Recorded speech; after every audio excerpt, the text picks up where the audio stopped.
Frédéric Lordon n'est pas le militant ou le philosophe préféré des marxistes, et pour cause sa manière de penser, son système de pensée avec des affects et filiations spinozistes, n'est pas très pertinent pour nous amener à réfléchir sur des questions de politique fondamentale. Toutefois, là où Lordon est bon, c'est dès lors qu'il s'en prend aux sciences économiques, parce qu'il connaît bien la science économique, Lordon. Il a été lui-même étudiant en économie. Il connaît bien les rouages de la science économique, telle qu'on la pratique au moins dans le milieu francophone, à dire vrai même à l'international. Et ce pan-là, justement, de la critique de Lordon peut être très intéressante pour les marxistes, puisqu'elle montre un peu dans quel genre de positivisme, d'essentialisme, j'ai presque envie de dire de pensée magique, en fait, dans laquelle se trouvent les économistes et tous ceux qui imitent, je ne pense à personne en particulier bien entendu, ce mode de pensée positiviste. Générique!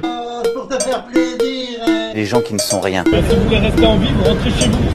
T'aimes ça la merde. Bonjour, on est tous et bienvenue à la vidéo des économistes nous intéressés à Frédéric Lordon et à la science économique. Alors voilà, Lordon, j'ai récupéré grâce à gauche qui a capturé un extrait de ses conférences un petit passage dans lequel justement il parle de science économique, de science cognitive et de la manière dont cela peut nous aider ou pas à comprendre la société. Et je vous propose qu'on revienne ensemble dessus et qu'on élabore une petite critique au sens philosophique du terme, bien entendu. Elles le sont. La question, c'est de savoir quel ordre de faits les sciences cognitives éclairent avec pertinence.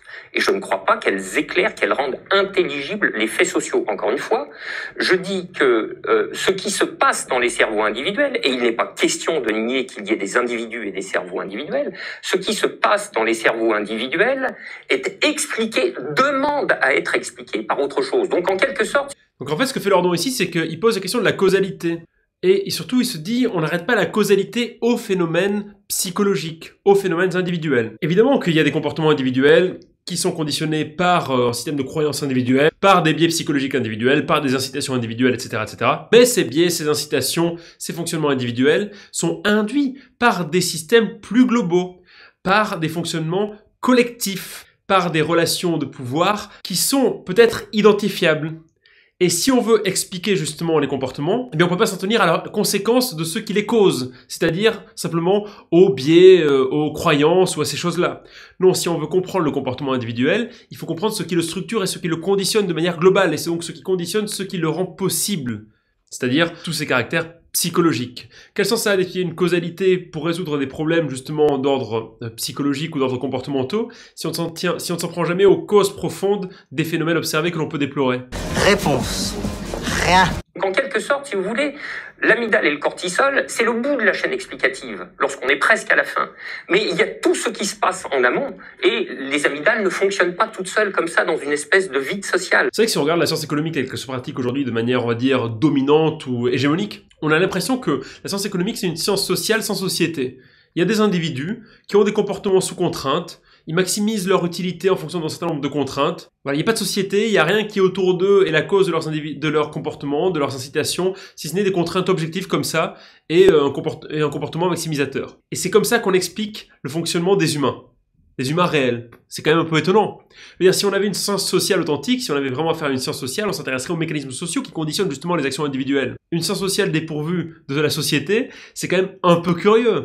D'ailleurs, on se demande même pourquoi on appelle ça une science sociale, au bout du compte. Je crois qu'on l'appelle une science sociale parce qu'elle est censée expliquer les phénomènes de la société, mais elle les explique en se déshabillant de tout caractère social. C'est bizarre, non?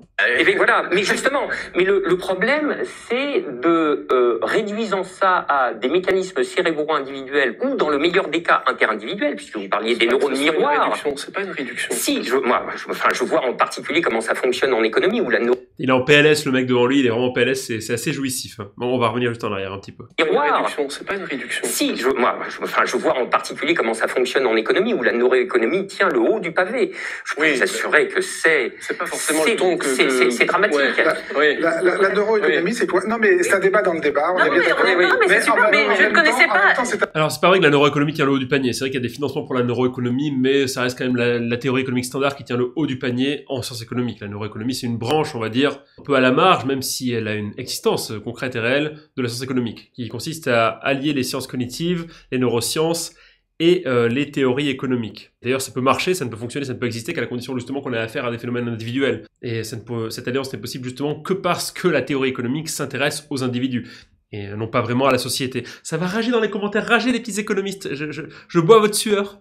C'est un débat passionnant. La neuroéconomie, c'est quoi? C'est exactement ça, c'est l'application des sciences neurocognitives au comportement économique. Donc pour comprendre les comportements économiques, on va ouvrir les cerveaux, où on va passer des agents à la tomographie à émission de positrons, on va leur mettre des électrodes, et on va voir des aires cérébrales s'allumer. Et ce que vous êtes en train de dire, c'est que c'est ce champ-là qui aujourd'hui dans la recherche récolte tous les crédits. Absolument. Oui, ça le vend. Absolument. C'est un peu, oui, c'est un peu exagéré certainement, mais il y a aussi des choses qui sont vraies. Donc pour une raison extrêmement simple, c'est que les neurosciences permettent de donner aux sciences sociales, réputées sciences molles, et qui gagneraient tout à revendiquer leur mollesse, à mon sens. Elles sont des sciences historiques, donc elles ne sont pas sciences au même titre que la physique, la chimie ou l'astronomie.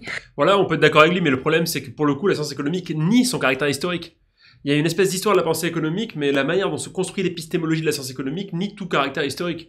On a affaire à des individus anhistoriques, qui vivent dans des sociétés anhistoriques, qui finalement, les faits sociaux ne sont traduits que par des comportements individuels. Donc oui, on peut être d'accord avec Lordon, et c'est vrai que le problème c'est que si on fait la science économique ici n'est pas vraiment celle dont parle, enfin oui, là Lordon est normatif quoi.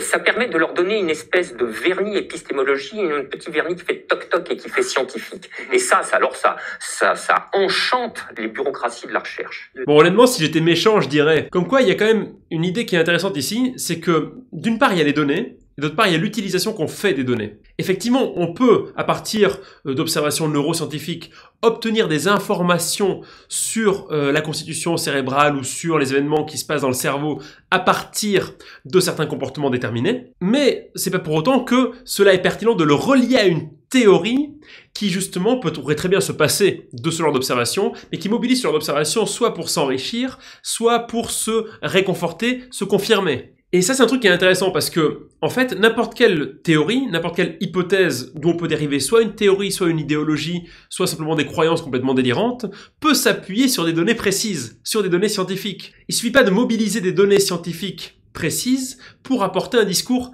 rationnel, puisque ces données peuvent être utilisées de bien des manières.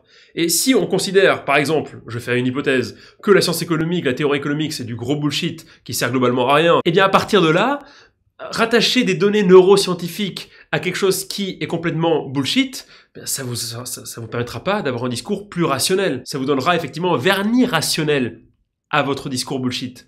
Et par conséquent, ce qui serait pertinent de faire, ce serait justement d'analyser le discours auquel on rattache les données. C'est ça justement l'objet de l'analyse critique. Les données, évidemment, qu'en elles-mêmes, elles sont juste un fait empirique. Maintenant, il faut voir ce qu'on en fait. Il faut voir aussi comment on les construit, ça c'est aussi important. Et le truc c'est que si on creuse un peu dans la théorie, on s'aperçoit que cette théorie économique, bien, ça c'est assez intéressant parce que finalement on pourrait renverser le problème et se dire que certaines formes de discours se contentent de mobiliser des données pour se donner une apparence scientifique ou rationnelle. Et si ces choses-là se produisent, c'est pourtant pas la garantie que le discours est lui-même rationnel. La rationalité d'un discours ne dépend pas des données qu'on mobilise pour lui donner un petit peu de consistance. Elle dépend de principes internes au discours. Bref, Lordon souligne quand même un point assez intéressant ici, c'est que finalement, le discours théorique économique semble avoir besoin de co-travailler avec d'autres disciplines pour se donner une apparence plus rationnelle et plus scientifique.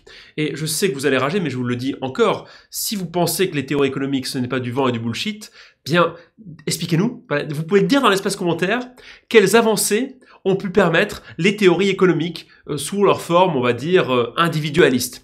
Quel genre d'avancée théorique, qu'est-ce qu'on sait mieux aujourd'hui qu'on le savait au 19e siècle grâce aux théories économiques, dans leur versant individualiste? Réponse.